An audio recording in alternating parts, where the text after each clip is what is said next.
Hello everyone, very good afternoon to all of you. आज के video में 15 दिसंबर 2023 के करंट अफेयर डिस्कस करेंगे। हर एक न्यूज़ इंपॉर्टेंट है, इसलिए वीडियो को अंतिम तक ध्यान से देखिएगा। करंट अफेयर की पीडीएफ स्टैटिक जीके के साथ आप टेलीग्राम चैनल से मेरे डाउनलोड कर सकते हैं। टेलीग्राम का ऑफिशियल लिंक वीडियो के डिस्क्रिप्शन में दिया हुआ है, सबसे ऊपर।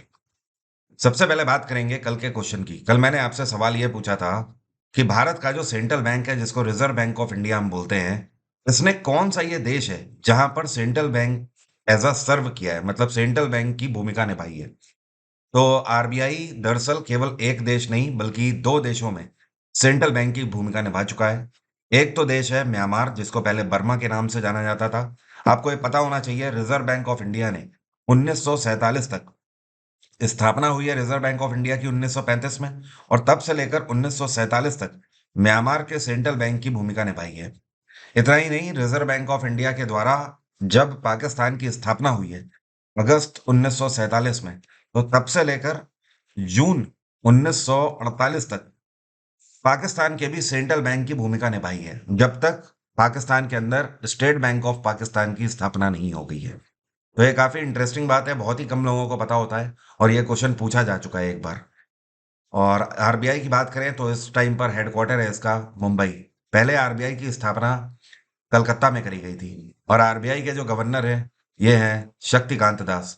आरबीआई के 25वें गवर्नर हैं शक्तिकांत दास। अब शुरू करेंगे आज के करंट अफेयर। आप सभी लोग मुझे इंस्टाग्राम पर फॉलो कर सकते हैं। मेरी इंस्टा की आईडी है वरुण अवस्थी 07। ये कौन है जिनके द्वारा क्रिमिनल बिल्स को रीड्राफ्ट करके अभी हाल ही में इंट्रोड्यूस किया गया संसद में? तो home affairs minister Amit Shah के द्वारा लॉन्च किया गया है क्रिमिनल बिल को रीड्राफ्ट करके। देखिए, हर एक स्टूडेंट को क्रिमिनल बिल का मतलब पता होना चाहिए। ये जो रीड्राफ्टेड बिल है, ये बहुत इंपॉर्टेंट है आने वाले एग्जाम्स के पॉइंट ऑफ व्यू से। अभी तक हम लोग आईपीसी का यूज कर रहे थे, आईपीसी जिसको इंडियन पीनल कोड बोला जाता है, और ये ब्रिटिशर्स के द्वारा लॉ बनाए गए थे 1890 में। आईपीसी के अंदर दरअसल ब्रिटिशर्स के द्वारा ये बताया गया था कि कौन कौन से अपराधों के लिए कौन कौन सी सजाओं का प्रावधान है। जैसे कि एग्जाम्पल के तौर पर 302 किस केस में लगेगी, 307 किस केस में लगेगी, रेप के लिए कौन सी दफा है, किडनैपिंग के लिए कौन सी दफा है। तो हर एक क्राइम के लिए वहां पर एक चार्ज लगाया गया है, और उसमें भी ये बताया गया है कि वो बेलेबल होगा या नॉन बेलेबल होगा। ये सारी चीजें बताई गई थी। अभी क्या है कि ये जो अंग्रेजों का कानून है, ये बहुत पुराना हो गया है, तो इसके लिए एक नया कानून प्रस्तुत किया गया है। मतलब एक तरीके से आप बोल सकते हो सजाओं का एक नया प्रावधान बनाया गया। अब इसका नाम आईपीसी नहीं होगा, इसका नाम है बीएनएसएस। मतलब पूरा नाम है भारतीय न्याय संहिता बिल। ठीक है।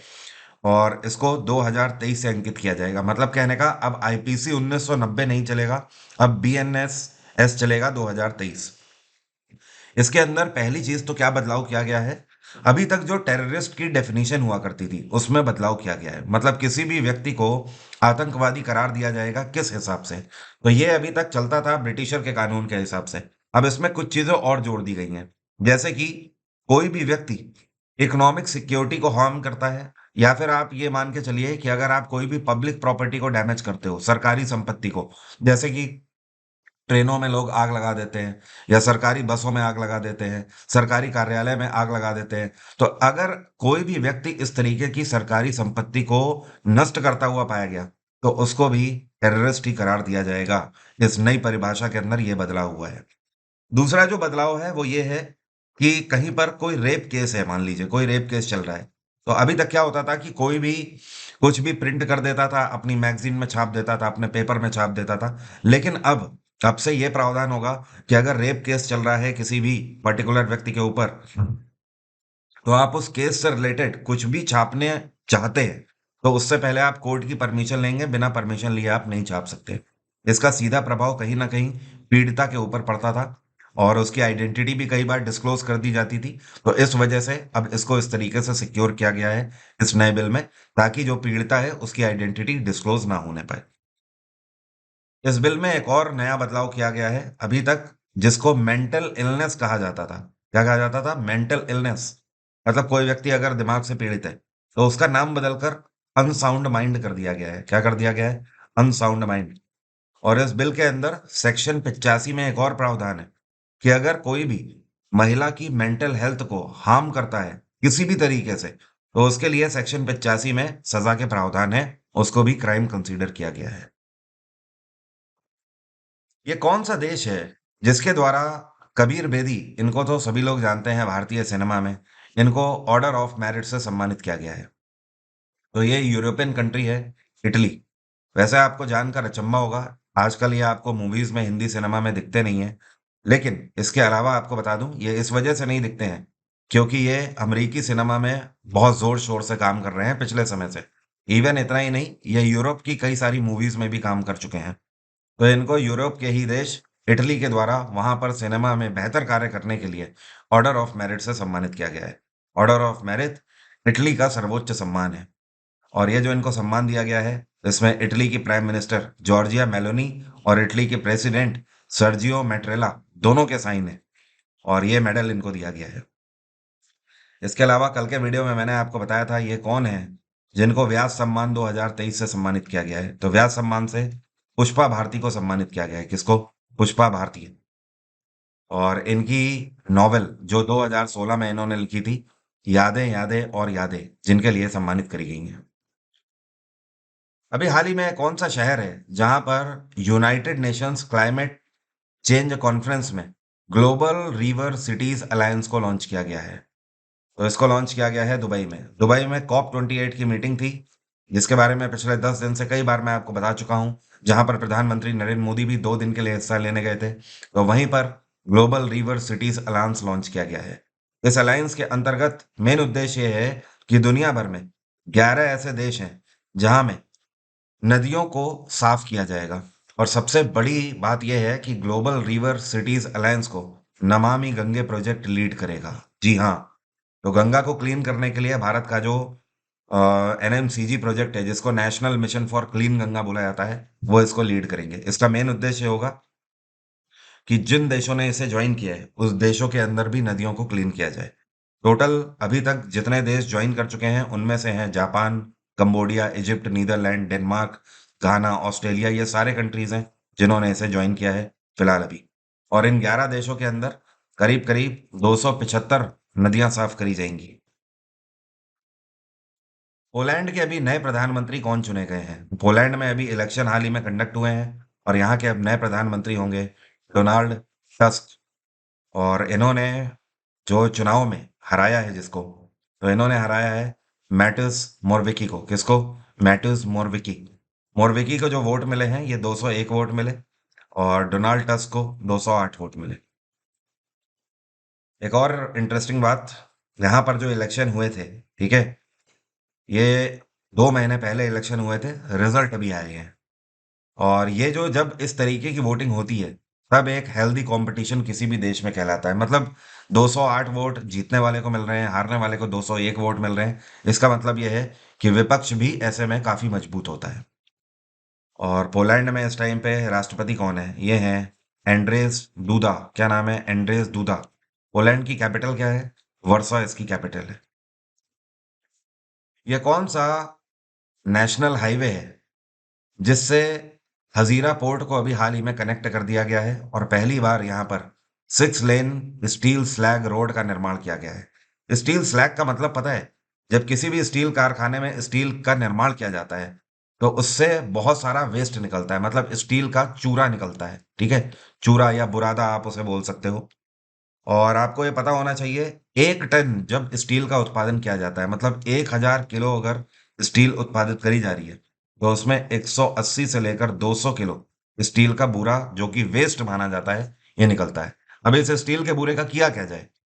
तो इसी से इस पर्टिकुलर रोड का निर्माण किया गया है, जो कि गुजरात के हजीरा पोर्ट तक कनेक्ट करेगी नेशनल हाईवे 6 को।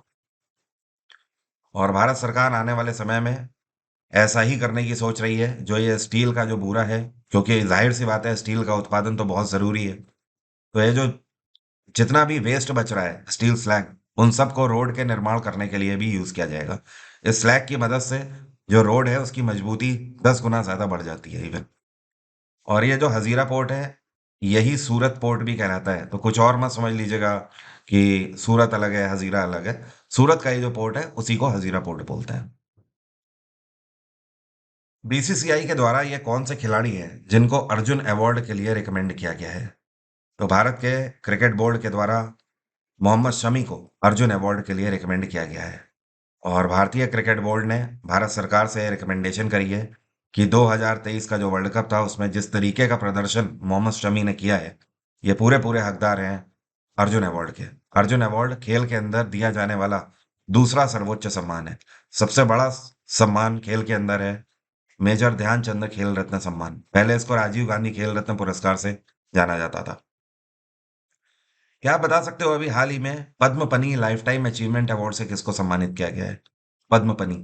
अगर आपको कल के वीडियो के क्वेश्चन याद होंगे तो आपको पता होगा, कल ही मैंने आपको बताया था कि पद्मपनी लाइफ टाइम अचीवमेंट अवार्ड से जावेद अख्तर सम्मानित किए गए हैं। और यह अवार्ड इनको आने वाले 3 जनवरी को दिया जाएगा। ये कौन सा इंस्टीट्यूट है जिसके द्वारा एक अभी नई टेक्नोलॉजी गैजेट बनाया गया है जिसका नाम है अमृत?